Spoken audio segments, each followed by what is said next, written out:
tout ce qui touche à la communication, aux relations humaines, dans les structures, dans les organisations, dans les collectifs.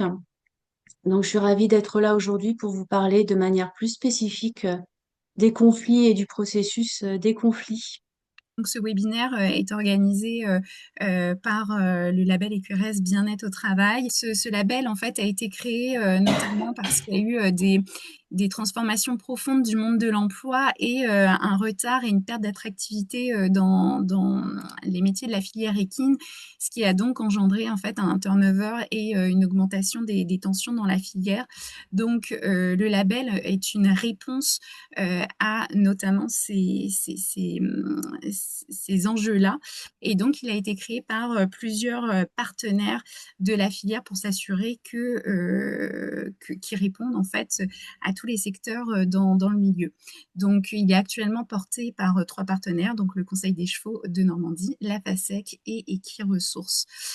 Euh, donc, c'est le premier label social qui est certifié dans la filière équine, donc qui va traiter de la qualité de vie et des conditions de travail. On a quatre thématiques qui sont l'organisation du travail, la gestion des ressources humaines, la santé-sécurité au travail et tout ce qui concerne la cohésion d'équipe. On a trois échelons de labellisation, donc l'engagement, la progression et l'excellence, puisque l'objectif de ce label-là, c'est d'être dans une démarche d'amélioration continue. Donc c'est une labellisation qui se donne sur une période de 3 ans. Euh, on a 11 évaluateurs répartis en France pour pouvoir toucher l'ensemble du territoire. Et le dernier élément n'arrive pas. Et on a actuellement 17 structures labellisées. On est encore sur un label relativement jeune puisqu'il a été sorti il y a 2 ans. Euh, Ce label-là, c'est 3 étapes. Donc, un autodiagnostic que vous pouvez réaliser en ligne. Vous pouvez scanner le QR code pour ceux qui n'ont peut-être pas encore réalisé cet exercice. Donc, c'est complètement gratuit pour cette étape. Si vous souhaitez aller plus loin dans la démarche, il y a une évaluation donc sur site par des auditeurs agréés et formés. Et s'il y a labellisation, elle est émise pour une période de 3 ans.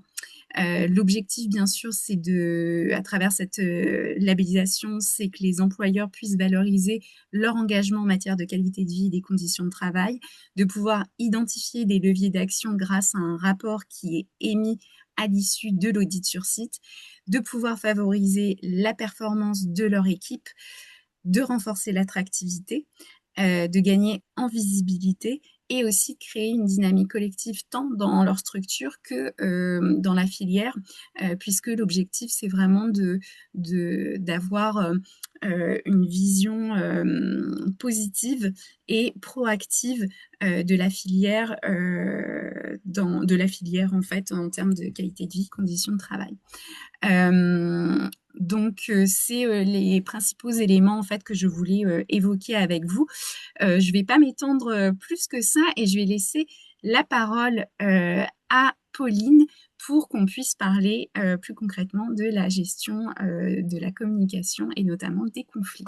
Aujourd'hui, en fait, ce qui est constaté, c'est que la majorité des dysfonctionnements au sein des organisations, ce sont des dysfonctionnements qui sont liés en fait à des problèmes de communication. 90% des dysfonctionnements au sein des structures sont liés à des dysfonctionnements de communication. Alors j'imagine que vous en faites l'expérience dans votre quotidien, où vous avez déjà vécu des situations de mécommunication. Et la problématique, c'est quand ces situations de mécommunication ne sont pas traitées, eh bien, on va commencer par monter dans l'escalade qui va nous conduire jusqu'au conflit. Donc, ce qui est important, c'est de pouvoir identifier au départ que il y a tout un processus qui se met en œuvre avant d'aboutir à une situation de conflit. Peut-être que là, vous allez pouvoir identifier ces phases maintenant qu'elles sont nommées. Au départ, en fait, on rencontre un problème et si le problème n'est pas traité, ça va générer de l'incompréhension. Donc une deuxième étape avec de l'incompréhension où on ne prend pas le temps de s'expliquer sur qu'est-ce qui pose problème, qu'est-ce que tu voulais, qu'est-ce que je voulais. Et puis donc si ça n'est pas fait, on va monter dans une troisième phase qui est la phase du désaccord. Là, le désaccord, c'est j'ai pas de clarification sur une situation, il n'y a pas eu d'explication. Donc, du coup, comme je suis un être humain et que je n'aime pas le vide, je vais faire des suppositions. Je fais des suppositions et je mets moi-même des interprétations sur des faits que j'ai vécus au quotidien. Et là, bah, ça m'amène à envisager le négatif, puisque nous avons tendance aussi à faire des scénarios négatifs. Donc j'envisage le négatif et donc je vais passer dans une étape de désaccord avec la personne qui est concernée par la mécommunication. Ensuite, si tout ça, ça continue à s'installer dans le temps, eh bien, il va y avoir ce que vous connaissez certainement, des ruminations, des perceptions de situations qui deviennent erronées parce que notre attention va se focaliser sur ce qui ne va pas, et ça va aboutir là à quelque chose de plus important et de plus lourd qu'on appelle le conflit. Donc le conflit, c'est quand une situation n'a pas été traitée et qu'elle dure depuis un certain moment. Et donc il y a tout un processus, vous voyez, qui va enclencher cette phase du conflit. Donc c'est graduel en fait. On appelle ça l'escalade du conflit. Euh, donc voilà pour le processus. Alors peut-être que déjà ça vous parle, ces différentes étapes et que vous les avez vécues vous-même dans votre quotidien. Ce que je vous propose aujourd'hui, c'est qu'on aille en fait regarder un extrait de dialogue sur une situation qui est devenue conflictuelle et on va aller explorer une situation de dialogue. Alors j'espère que vous voyez bien le dialogue ici qui est proposé. Est-ce que c'est OK, Alexia? Oui, oui, oui, on voit bien. Ouais, super. Donc, je vous propose un extrait de dialogue qu'on va aller analyser ensemble, en fait. Donc, vous allez pouvoir ouvrir vos micros pour participer. Donc, c'est une situation d'une jeune femme qui s'appelle Camille, qui travaille dans une structure équestre. Et puis, ça fait maintenant 8 mois qu'elle est dans une situation un peu difficile. Elle est salariée de la structure depuis à peu près 2 ans. Et donc, on prend un extrait de dialogue et on va aller voir qu'est-ce qui se passe ici dans la communication.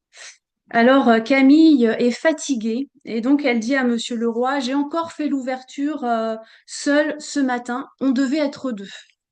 Monsieur Leroy, un peu agacé, répond, Lisa a appelé, malade, je n'y peux rien. Et tu pars plus tôt demain, donc ça va s'équilibrer. Ce à quoi Camille va répondre, ça ne s'équilibre pas du tout. Je vous le dis depuis des mois, on n'est pas assez de personnel. Alors, Monsieur Leroy commence à monter un petit peu dans les tours. Écoute, je suis en train de gérer, mais si tu étais mieux organisé, peut-être que ça irait plus vite. Et puis, si tu continues à faire des remarques devant les clients, on va avoir un problème.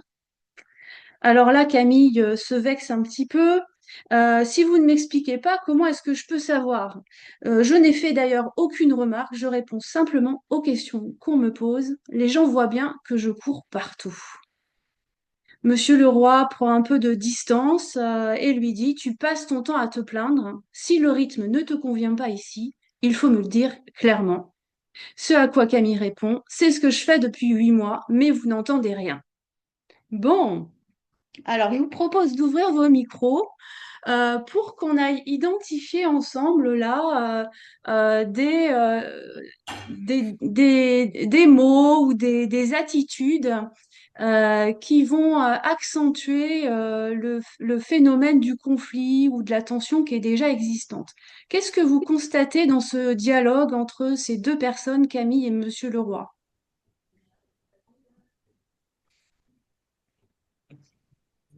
Déjà, on a la fatigue de Camille. sa Ouais, il surcharge, y a la fatigue. Ouais. sa surcharge de travail. Donc là, Camille, effectivement, elle dit qu'elle en peut plus. C'est ça? Que ça n'équilibre rien du tout. Donc il y Bah, a la fatigue de Camille. Ouais.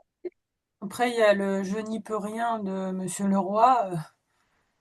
Enfin, il n'est pas censé ne rien y pouvoir. Il n'est pas censé ne rien y pouvoir. Ouais. Je n'y peux rien. Donc en fait, là, Monsieur Leroy, quelque part, il se défausse un petit peu. Il dit c'est pas ma faute, j'y peux rien. Ok.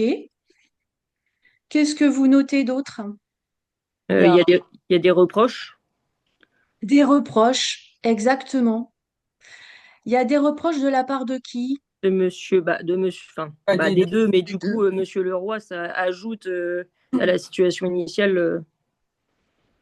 Ouais, c'est En fait, ça. on voit bien que ça monte en crescendo, en fait. Puis ça fait Ouais, longtemps, 8 mois. ouais, Oui, c'est déjà quelque chose qui est ressassé, enfin, depuis un moment et la mayonnaise monte parce que on voit qu'il y a, en fait, de chaque côté, en fait, une incompréhension qui s'est installée euh, pour l'employé et l'employeur. Oui, parce qu'en soi, si ça fait 8 mois que c'est comme ça, si c'était récent et qu'elle n'était pas fatiguée, faire l'ouverture toute seule une fois de temps en temps, ça passait, quoi. Mais là, il y a de la... ouais.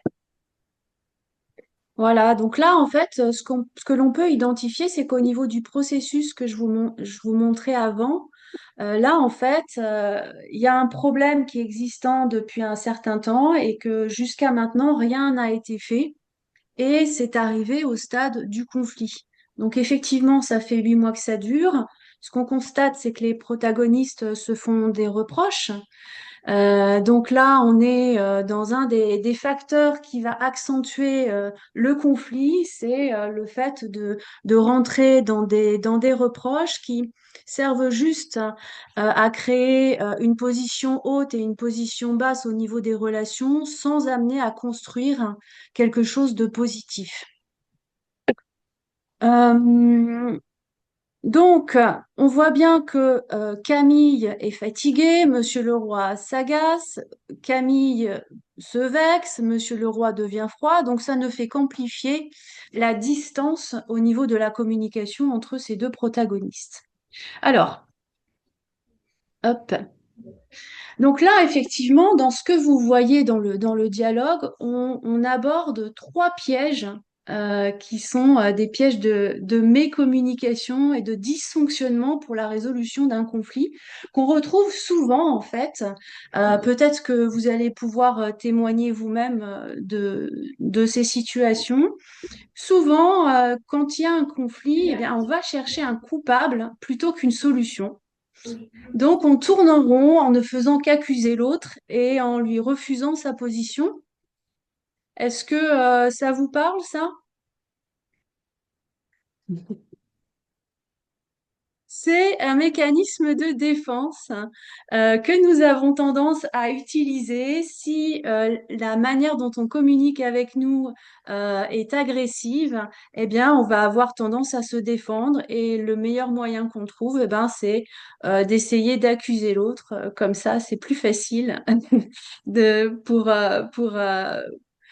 pour trouver une solution. Et pourtant, la recherche d'un coupable n'amène pas à construire une solution qui va être adéquate pour tout le monde. Ensuite, ce qu'on peut aborder aussi au niveau d'un piège qu'on retrouve beaucoup, c'est le piège qui cherche à étouffer le problème. Et donc là, c'est la mise en place de jeux de pouvoir pour se mettre dans un rapport de force qui est plus favorable. C'est ce qu'on retrouve dans le dialogue plutôt vers la fin, quand on voit que Monsieur Leroy commence à reprocher à Camille son manque d'organisation, et puis surtout après à lui dire qu'elle passe son temps à se plaindre. Donc là, elle la catalogue en fait, elle lui met une étiquette, il lui met une étiquette, et donc plutôt que d'aller vers la discussion, l'ouverture de discussion, il cherche à prendre le dessus sur elle. Et là, on est dans une position haute. par rapport à Camille. Et puis ensuite, il y a un piège qu'on retrouve régulièrement aussi dans les conflits. C'est que plutôt que de travailler sur la cause du conflit, sur le vrai problème du conflit, on va travailler sur une cause superficielle. Et là, ici, on oublie de se poser la question essentielle, quelle est la source du problème?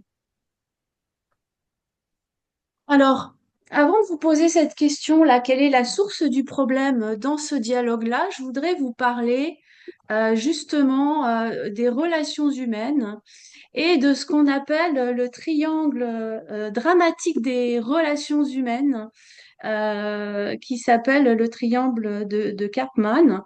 Et en fait, ce sont des postures que l'on adopte dans nos relations aux autres. Alors, on peut identifier ces postures-là dans le dialogue. Alors, je vais vous expliquer un petit peu en quoi ça consiste. Logiquement, si on a une communication saine et positive, on devrait communiquer d'une manière adulte à adulte avec les autres. C'est-à-dire considérer qu'on est sur le même pied d'égalité. Ici, dans le triangle dramatique, eh bien, il y a une personne qui, par exemple, est le persécuteur, qui va prendre une position haute et qui va critiquer une autre personne pour prendre le dessus. Et puis, on va avoir une personne qui est nommée la victime, qui, elle, a tendance à se dévaloriser, à se mettre en position basse, à parfois à avoir le comportement un peu de Calimero, vous voyez, c'est pas ma faute, je suis pas responsable, je suis pas capable, je sais pas faire. Donc là, c'est une position basse qui consiste aussi à se, euh, à se dévaloriser et éviter de prendre la responsabilité, sa part de responsabilité dans une tension. Et puis, il y a la posture du sauveur. Le sauveur, c'est une posture qui consiste à venir porter une aide excessive, à prendre en charge des problématiques ou des situations sans qu'on ait fait de demande d'aide, et donc à venir souvent sauver la victime et de ce fait, prendre une position haute également, parce que faire à la place de l'autre. Alors, ces schémas, on les trouve beaucoup en entreprise. La personne dont c'est jamais la faute, qui sait pas faire quelque chose, la personne qui vient toujours en aide de l'autre, qui prend en charge le problème, et la personne qui est toujours en position haute, qui critique et qui va avoir tendance à mettre la pression. Ici, là, par rapport au dialogue qu'on a vu, est-ce que vous pourriez identifier des positions chez Camille et Monsieur Leroy? Qu'est-ce que vous en dites?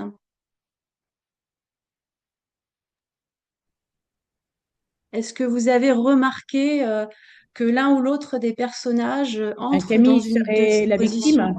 Camille serait victime, puisqu'elle Ouais, se plaint depuis des mois. Et à un moment ouais, donné, Monsieur Leroy prend le dessus en persécuteur, quoi. ouais, Oh. effectivement, c'est ce qui se passe dans le dialogue. Donc là, Monsieur Leroy prend le dessus en persécuteur et Camille fait la victime, effectivement. Elle est la victime et vous verrez que dans sa communication, elle reste dans cette posture de victime également. Et Monsieur Leroy, il Donc, prend aussi la position de victime de la situation au final. ah oui, exact. À quel moment il prend cette Bah, position? quand il dit qu'il y peut rien, que c'est pas de sa faute, et enfin voilà, que du coup il met aussi la charge Voilà. sur Camille. Exactement. Alors ça, c'est intéressant ce que vous notez là, c'est qu'en fait, on peut très bien changer de posture dans une journée. On passe hein, dans les différentes postures selon les contextes, selon les personnes que l'on a en face de nous.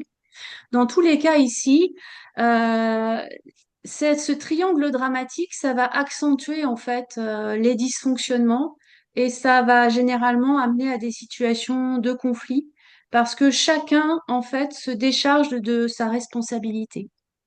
Ce qui est important à savoir, c'est que dans un conflit, c'est essentiel d'aller prendre sa part de responsabilité pour se dire, OK, il y a un problème, qu'est-ce que je peux faire moi par rapport à ce problème et qu'est-ce que peut faire l'autre? Et souvent, nous sommes de mauvaise foi parce que quand nous rencontrons une situation de conflit, nous avons tendance à réduire notre part de responsabilité de 30% et à augmenter celle de l'autre de 30%. Ça fait partie de notre nature humaine de se dire que nous avons plus raison que l'autre et c'est l'autre qui a tort. Alors, dans un, quand il y a un problème, ça nécessite aussi de savoir prendre du recul par rapport à ses pratiques, à ses comportements et d'aller identifier ce qu'on peut peut-être modifier chez soi pour que la situation s'améliore. Ouais, c'est Ok, sûr qu'on est, on est quand même des êtres d'émotion avant tout. Et c'est sûr que du coup, ces chiffres-là, en fait, ne me surprennent pas non plus. Parce qu'effectivement, je pense qu'il y a aussi une question d'ego qui est aussi bah, impliquée en fait dans ces problèmes de communication. exactement, voilà. En fait, c'est notre ego qui prend le dessus. Et c'est toujours désagréable de sentir qu'on a tort. Et donc, notre ego peut essayer de nous faire rentrer dans des jeux de pouvoir pour prouver qu'en fait, on est plus capable que l'autre. Et donc, avouer son erreur, c'est pas facile. C'est aussi une histoire de conditionnement. Et ce sont des automatismes que nous intégrons dans notre fonctionnement dont nous ne sommes peut-être pas conscients. Donc l'idée, en fait, dans la gestion des relations aux autres, c'est aussi d'identifier ses propres fonctionnements et ses propres automatismes, euh, parce qu'ils se sont construits aussi au fur et à mesure de nos expériences de vie, de l'éducation que nous avons reçue. Et au final, nos représentations sont tout à fait personnelles. Donc, c'est accepter que l'autre n'ait pas les mêmes représentations que nous également. Alors, je vous propose là des clés de résolution par rapport à un conflit.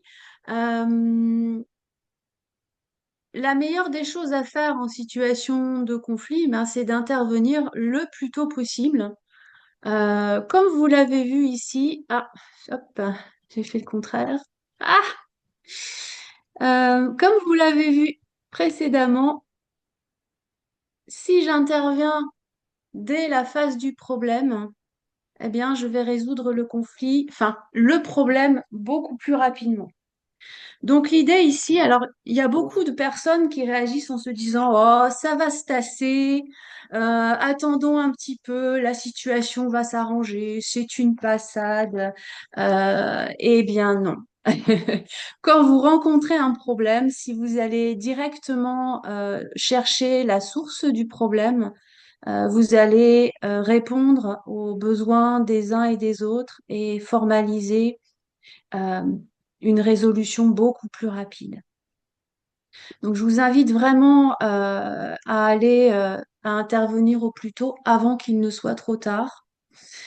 Parce que ce qui se passe également, c'est que si vous attendez que ça monte jusqu'au conflit, ben, il y a plein de pensées négatives qui se sont accumulées, plein de ruminations et au final peut-être des oppositions qui ont pris forme, qui étaient inexistantes au préalable. Alors, ce qui se passe aussi quand il y a une problématique et une incompréhension, c'est qu'en fait, nous avons tous des besoins. Ce qui nous fait agir et réagir, ce sont les besoins qui sont sous-jacents. Et donc, un levier pour apporter une solution à un problème, c'est d'identifier les besoins de chacun. Euh, si j'ai des besoins et que ces besoins ne sont pas nourris, eh bien, ça peut créer de la frustration. Cette frustration qui s'accumule, eh bien, elle va créer de la mécommunication. Peut-être que vous avez déjà vécu, pour vous personnellement ou chez une personne, cette petite goutte d'eau qui fait déborder le vase et qui nous fait exploser. Non! Eh bien, voilà, je crois que en tant qu'être humain, on a tous vécu ça. Eh bien, c'est parce qu'en fait, on a oublié d'exprimer nos besoins ou on ne nous a pas laissé la place pour les exprimer. Donc, ça crée cette frustration qui va ensuite, par l'accumulation, augmenter les émotions et notamment l'émotion de colère euh, face à nos interlocuteurs ou à la structure dans laquelle on travaille. Et puis, il y a un troisième levier qui est très important et que vous évoquiez tout à l'heure. Eh ben, plutôt que d'avoir raison, c'est chercher à avoir des résultats. Donc, ici, c'est l'ego que l'on met de côté. On prend du recul sur sa petite personne et on se dit, OK, comment faire pour aboutir à des résultats positifs et c'est accepter aussi de revoir ses représentations, ses positions et de chercher aussi des compromis qui vont être satisfaisants pour tous. Alors, j'avais une question par rapport à Camille. Est-ce que vous pouvez identifier là les besoins de Camille par rapport à cet extrait de dialogue? À votre avis, ça serait quoi ces besoins, Camille? De se sentir épaulé. Ouais, de se sentir épaulée, effectivement. Là, a priori, elle a une surcharge de travail. Elle a une surcharge du travail, ouais, donc elle aura besoin de quoi? Hmm. Ben, soit Moi, un j'ai no- travail différent peut-être, hein. Un accompagnement avec l'employeur. Ouais, Moi, j'ai noté qu'elle avait l'air de dire qu'elle manquait peut-être d'informations, peut-être qu'elle n'a pas tous les outils pour faire correctement aussi son travail, et de peut-être de soulager ce qu'elle aurait besoin de faire, de le faire autrement. ouais. A priori, dans le dialogue, c'est vrai qu'à un moment, elle dit qu'elle n'a pas assez d'informations pour fonctionner au niveau de l'organisation. Ok. Je pense que Quoi c'est avoir d'autre aussi encore? des tâches bien définies. Parce que là, Ouais, manifestement, il y a quelqu'un qui est absent, donc elle se retrouve à faire le travail de deux, donc elle ne sait plus les tâches vraiment qui sont les plus urgentes, les moins urgentes. Il faut remettre les tâches définies de manière à éviter de s'éparpiller et de se sentir débordé. Ouais, ouais, hiérarchiser peut-être les priorités. Voilà, exactement, ouais. exactement. Ouais, donc elle a besoin de structure en fait ici. Ouais. Et puis besoin de reconnaissance aussi par rapport à ses besoins. C'est-à-dire qu'a priori, ça fait déjà quelques mois qu'elle répète sa problématique et que ça paraît ne pas être entendu. Ouais. Et Monsieur Leroy, à votre avis, il a besoin de quoi, lui? D'un peu de repos. Il a besoin d'un peu de repos, Monsieur Leroy, ouais. Non, mais Monsieur Leroy, je pense qu'il est tendu parce qu'il a un de ses salariés qui est absent pour maladie, chose qu'on connaît tous, hein, Bah ouais. Mm. malheureusement. Et ouais, je pense que c'est pas. En fait, ce qu'il faudrait, c'est qu'il se pose et qu'il remette, que lui-même se remette les tâches journalières à faire et que sa salarié, Mm. les tâches que peut faire maximum sa salariée, quoi. Ouais. Bah, puis peut-être se structurer pour avoir un plan B s'il y a quelqu'un qui vient pas, quoi. Ouais. Peut-être qu'il a besoin de se poser, il a peut-être besoin d'anticiper un peu plus au niveau de l'organisation. Ouais. Et besoin de repos, effectivement. Alors, c'est aussi perceptible hein, pour Camille dans l'échange. Est-ce que vous voyez autre chose là pour Monsieur Leroy?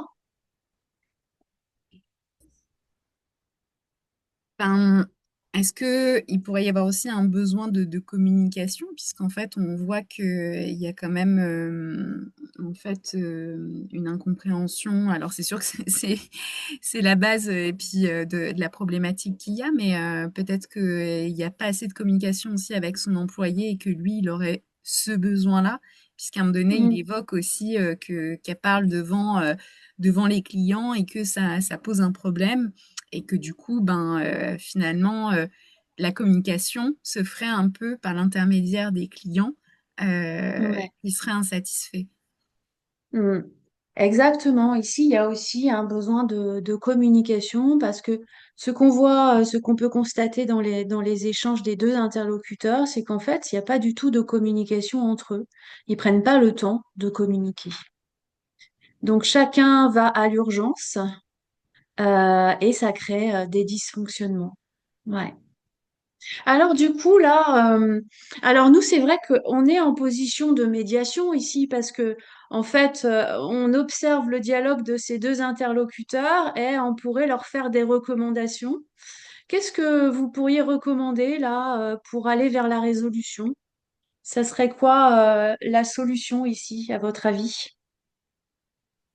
C'est peut-être pas la solution, mais pour intervenir le plus tôt du problème, peut-être que le jour où la personne se met en arrêt de travail, bah, peut-être programmer un échange avec Camille au plus vite pour s'organiser au mieux et lui redéfinir son temps de travail et ses missions prioritaires. Peut-être vraiment Ouais. dès lors que le problème apparaît. Et là, Mmh. on règle aussi la question de la communication. Ouais. Oui, parce que Peut-être là, pas finalement, final, mais... pardon. Le problème a été sous-estimé parce que j'imagine que l'arrêt de travail, en fait, devait être sûrement vraiment temporaire et en fait a perduré. Bon, après, on ne sait pas non plus quelle est l'origine de l'arrêt de travail. Est-ce que c'est parce que du coup, il y avait une blessure ou autre qui justifiait déjà, admettons, un arrêt de travail peut-être de 2 ou 3 mois parce que, je sais pas, il y a eu une fracture ou autre. Et auquel cas, bah, Mmh. effectivement, là, du coup, c'est déjà de s'organiser parce qu'on sait que ça va durer. Ou alors, effectivement, il n'y a pas nécessairement de date et c'est un arrêt de travail qui est reconduit. Et peut-être que du coup, pour ça, en fait, c'est comme ça que les choses traînent. Puisqu'en fait, on se dit, bon, bah, si c'est des petites reconductions, bon, bah là, c'est bon, c'est encore pour une semaine, etc. Mais effectivement, comme le mentionne Élise, peut-être de quand même déjà d'avoir en fait une organisation quand c'est une petite structure, de se dire, bon, bah, même si la personne est absente pour une semaine, de se dire comment on, on Mmh. rectifie le tir sur la priorité et de voir s'il y a, admettons, un renouvellement, deux renouvellements, de se dire, bon, bah là, en fait, ça commence à être un petit peu long, donc qu'est-ce qui peut être envisagé? Ouais. Effectivement, peut-être Ouais. identifier une ressource à recruter, un indépendant, enfin, un Mmh. Bah, remplacement temporaire. ça serait l'idéal, mais c'est rarement faisable dans les petites structures. Mmh, Je pense que de réembaucher un salarié quand on ne sait pas le nombre de temps où il va être en arrêt ou quoi que ce soit, c'est compliqué à gérer aussi. Donc c'est pour ça, je Mmh. pense que le monsieur Leroy, là, dans la conversation, a bien cerné le problème aussi, que lui, en tant que patron, d'embaucher, de recruter sur des temps courts, en fait, parce qu'on ne sait pas combien de temps va durer l'arrêt, c'est compliqué aussi. mmh, oui. Donc, c'est vrai il y a, de chaque côté, il y a une vraie problématique. Euh, Mmh. qui n'est pas évidente non Ouais. plus, hein. C'est vrai on dit toujours Camille, Camille, mais c'est vrai que Monsieur Leroy a une problématique devant lui, c'est qu'il faut que le travail soit fait. Et comment il peut le faire, en sachant que là, c'est vrai qu'il tire sur la corde avec Camille, donc là, il y a un problème, c'est sûr, de dialogue, mais c'est pas évident non plus pour ce Monsieur Leroy, quoi. Ouais. Non, et puis on Oui, a quand parce même aussi un gros souci de personnel, c'est-à-dire que c'est bien gentil de vouloir remplacer la personne, même pour un temps court, mais il faut les délais le processus de recrutement est long. On n'a pas Oui. forcément le temps pour un arrêt d'une semaine de pouvoir remplacer une personne. Outre le fait qu'il n'y ait pas de personnel forcément disponible non plus sur le milieu. Bah après, il peut mmh. faire tampon, lui. Ouais. Oui, en Bah, fait, et puis de faire tampon, ça montrera à sa salariée qui s'investit aussi. Enfin, que c'est pas elle qui se tape tout le boulot, quoi. Ah oui, oui, complètement. Ouais, ouais. Mmh. Après, dans les Vous petites structures, voyez? il y a rarement bah, le patron dans les petites structures, il met souvent la main à la pâte, quoi. Mmh. Alors là, vous voyez, on est en train de discuter comme pourraient le faire en fait Camille et Monsieur Leroy pour aller vers un espace de solution qui va permettre à chacune des parties bah, de fonctionner correctement parce que c'est sûr que ben, Monsieur Leroy, lui, il doit assurer la pérennité de son entreprise, il doit satisfaire ses clients et en même temps, si son entreprise tourne pas correctement, ça met aussi en péril Camille. Donc, on est bien d'accord que là, ils sont tous les deux concernés par le bon fonctionnement, de la structure et la bonne organisation. Alors, bravo parce que je vais vous montrer une possibilité de dialogue entre les deux protagonistes avec une proposition de mise en place et vous avez émis des idées très intéressantes. Donc ici, vous voyez, on a un dialogue qui pourrait être constructif. Alors, c'est un exemple de dialogue, hein, il y en a, il pourrait y en avoir d'autres.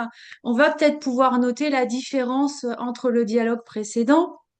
Donc, on reprend le dialogue avec Camille et donc qui va voir Monsieur Leroy et dit ce matin, j'ai dû assurer l'ouverture seule alors qu'on devait être deux. Je me suis sentie vraiment débordée et frustrée. J'aimerais qu'on en parle. Donc, Monsieur Leroy, Lisa a appelé malade au dernier moment et j'ai dû improviser. Mais je reconnais que ça te met dans une situation compliquée. Merci. En fait, c'est pas seulement aujourd'hui. Ça fait déjà plusieurs fois que je vous explique que l'équipe manque de personnel et que je me sens parfois à bout. J'ai vraiment besoin de trouver une solution.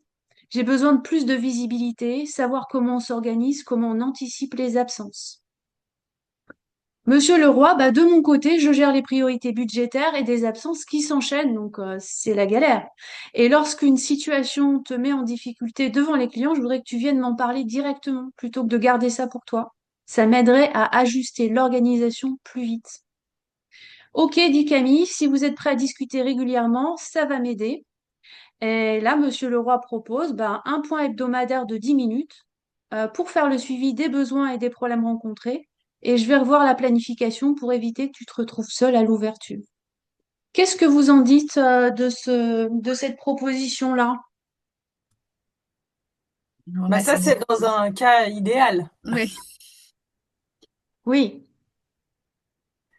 Moi, j'ai une question quand même dans la suggestion. C'est effectivement Camille qui mentionne que du coup, il y a un problème et des absences à répétition. Je pense quand on parlait tout à l'heure d'identifier la source, c'est aussi de comprendre pourquoi il y a ces absences à répétition.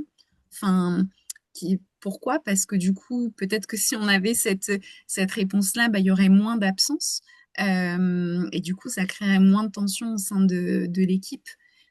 Donc, est-ce que la source de la problématique là est vraiment juste l'absence de cette collègue-là? Enfin bon, on l'a identifié tout à l'heure que c'est parce que ça faisait 8 mois que c'était un problème, mais Hmm.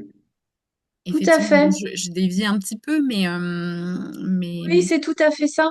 En fait, là, ici, c'est une proposition de solution où on va pas du tout identifier la source du problème, ou du moins on reste sur ce qui a été évoqué dans le dialogue. Maintenant, ce qu'on pourrait supposer, si on extrapole, c'est que peut-être il y a une problématique d'organisation, de procédures internes qui font que les choses sont floues pour le personnel, que du coup ça crée de la démotivation, que ça crée des dysfonctionnements au niveau du travail dans l'équipe, que les moyens sont peut-être pas mis à disposition. Dans tous les cas, effectivement, il pourrait y avoir là une source de problème plus profonde qui expliquerait ces absences à répétition. Donc là, c'est une photo. Et après, l'idée, bien sûr, c'est que quand vous rencontrez une situation problématique, c'est d'aller faire toute cette analyse qui vous permet d'identifier la source du problème. Et là, ici, dans le dialogue que vous avez, c'est une formulation au niveau de la communication qui va ouvrir le dialogue. Qu'est-ce que vous pouvez repérer dans les formulations qui diffèrent du dialogue précédent ici, là? Qu'est-ce qu'elle fait, Camille? elle parle de ses besoins et de Ouais, L'émotion. ses émotions, tout à fait. exact. Elle exprime ce qu'elle ressent. Elle exprime ce qu'elle ressent. Donc là, Camille, en fait, elle ouvre la communication plutôt que de dire ouais, j'étais seule ce matin, on devait être deux. Elle va plus loin. Elle dit voilà ce que ça a généré pour moi et j'ai vraiment besoin qu'on en parle. Ok. Qu'est-ce qui fait Monsieur Leroy de différent aussi?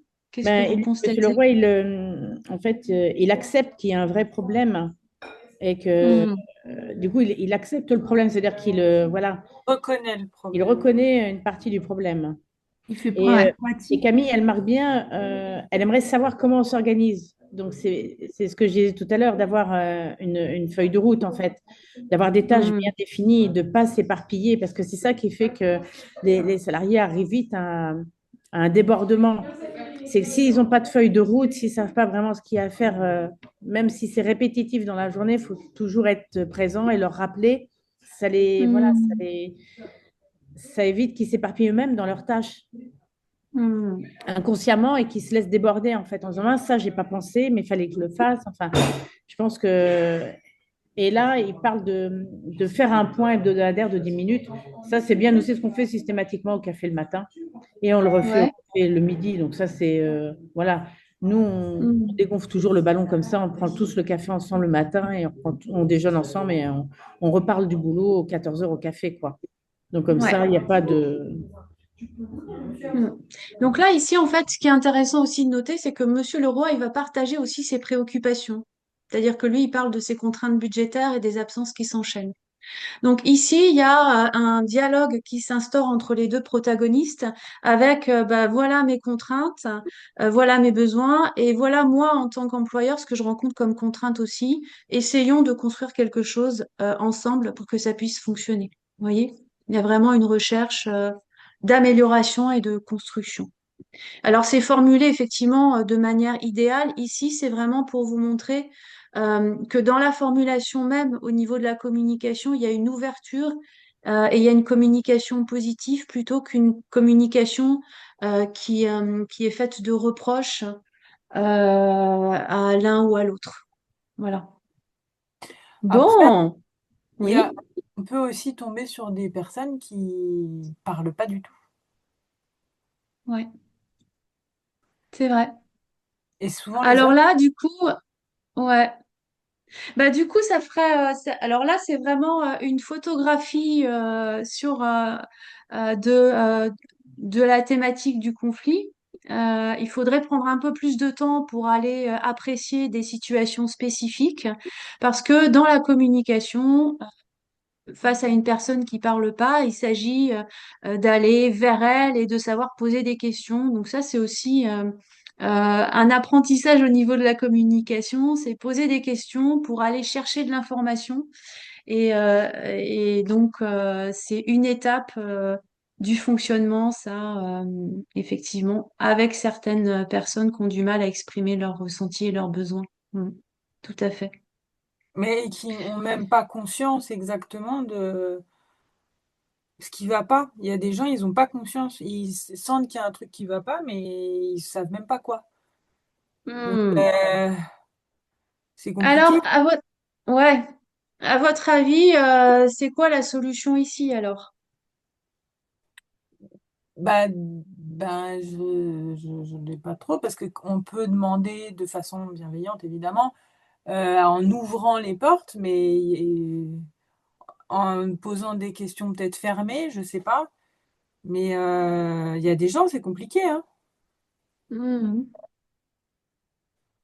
Donc, je sais pas. Ok, ok. Je pense qu'après, si vous êtes employeur, c'est quelque chose qui se construit dans le temps aussi. Et qu'en fait, une personne qui est en retrait, c'est plus une personne introvertie et donc il faut aller la chercher un petit peu sur son territoire, installer un lien de confiance bah, qui s'installe par la communication et le dialogue. Et petit à petit, en posant des questions ouvertes pour le coup, c'est aller chercher des informations et puis essayer de l'aider à sortir un peu de sa coquille. Mhm. Après, tout en restant sur la sphère professionnelle, bien sûr, hein, si cette personne fait bien son travail et que tout est OK, bon, après, c'est respecter aussi son tempérament parce Oui, qu'on oui, a tous oui. des tempéraments qui sont différents, ouais. Mm. Dans tous les cas, effectivement, avec ce type de personne, ça pourrait être plus compliqué parce que c'est le genre de personne qui garde pour elle, qui Ah, accumule de la et donc, frustration et et au moment du problème, en fait, on se rend pas compte qu'il y a un problème.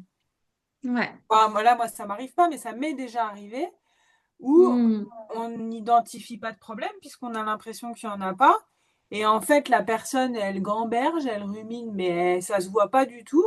Et puis un jour, ça peut exploser, et là, on n'a rien vu venir. Enfin, moi, Ouais. ça m'est arrivé. Oui. Oui, c'est ça. D'où l'importance d'aller vers pour faire des points, pour aller voir comment se passe le travail, d'observer. Alors, ça demande de la présence pour détecter des signes de dysfonctionnement, en fait. Vous voyez? Ouais. Oui, c'est ça. Est-ce que par le Bon, dialogue ouais. quotidien et le fait, c'est ça, de peut-être de montrer que la porte en gros du bureau est ouverte et qu'il y a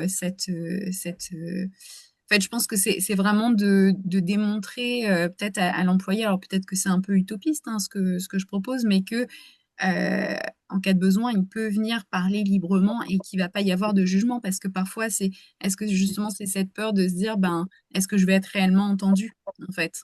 Euh, Hmm. c'est enfin bon, c'est un questionnement que je soulève, mais après c'est sûr que chaque cas est particulier, chaque personnalité aussi.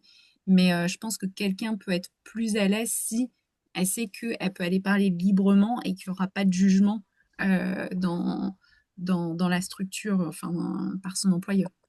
Il y a peut-être aussi une question de créer une relation personnalisée, comme vous disiez tout à l'heure, comprendre un peu les motivations et les freins de chacun. C'est si l'employeur peut prendre ce temps-là pour connaître un petit peu de manière personnalisée son salarié, il sera peut-être plus à même aussi de venir parler ou fonctionner d'une autre manière, peut-être par mail si c'est pas quelqu'un qui est loquace.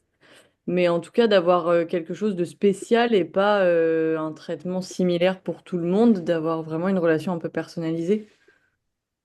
Là où c'est effectivement un travail de fond, c'est que l'employeur, de par sa posture, euh, va chercher le comment faire pour, en fait.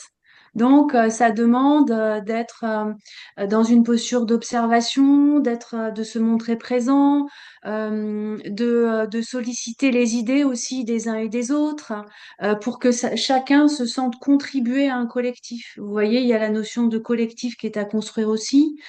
Ça va participer à un bon fonctionnement au niveau de l'équipe et une bonne communication, une bonne circulation d'informations. Puisque au départ, vous avez vu dans le processus, il y a le problème et il y a l'incompréhension. L'incompréhension, c'est que là, on ne sait pas bien communiquer pour expliquer ce que ça génère pour nous quand on rencontre un problème. Donc, il y a tout un travail de fond pour instaurer un climat qui se construit dans le temps, qui s'entretient, le lien de confiance, euh, des, euh, des méthodes pour structurer, pour avoir des repères, hein, des fondations en fait, pour que chacun avance en étant sécurisé en fait. C'est ça, hein, le En fait, besoin de il faut sécurité. réussir aussi à impliquer les salariés de manière à ce qu'on soit tous sur le même bateau, en fait. C'est Euh, ça. En fait, Ouais. si on est tous au même niveau, en fait, il ne faut pas qu'il y ait dans des petites structures comme les nôtres, il ne faut pas qu'il y ait faut pas qu'il y ait de hiérarchie pure. Il faut vraiment que salariés et employeurs soient vraiment sur le même bateau. Et donc, il faut Hmm. impliquer les salariés voilà, régulièrement. Et puis, dans les choix qu'on fait, il faut les impliquer, il faut leur demander. Je pense que c'est ça qui fait qu'ils se sentent bien dans une entreprise et qu'ils ne se sentent pas Ouais. juste là comme étant un salarié. Mais ça, c'est des Je choses qu'on rejoins. peut mettre en place à l'embauche aussi, du coup. Enfin, le fait de pouvoir discuter, il y a un dialogue ouvert et des choses comme ça aussi, le mettre directement à l'embauche, parce que c'est vrai que on est quand même dans un milieu où on n'est pas forcément habitué à ce qu'on soit écouté et forcément pris beaucoup en considération. Donc, je pense que si c'est des choses qu'on met en place, ou en tout cas on dit directement à l'embauche, ça peut aider. Voilà, ce qui est intéressant en fait, c'est vraiment de se dire, OK, je peux faire l'analyse de ma structure aujourd'hui, comment ça fonctionne, identifier les points de dysfonctionnement. Il s'agit de ça hein, sur la notion de bien-être au travail, c'est que dans la perspective de progrès personnel en tant que dirigeant, de progrès pour l'entreprise et d'aider aussi mon personnel à progresser.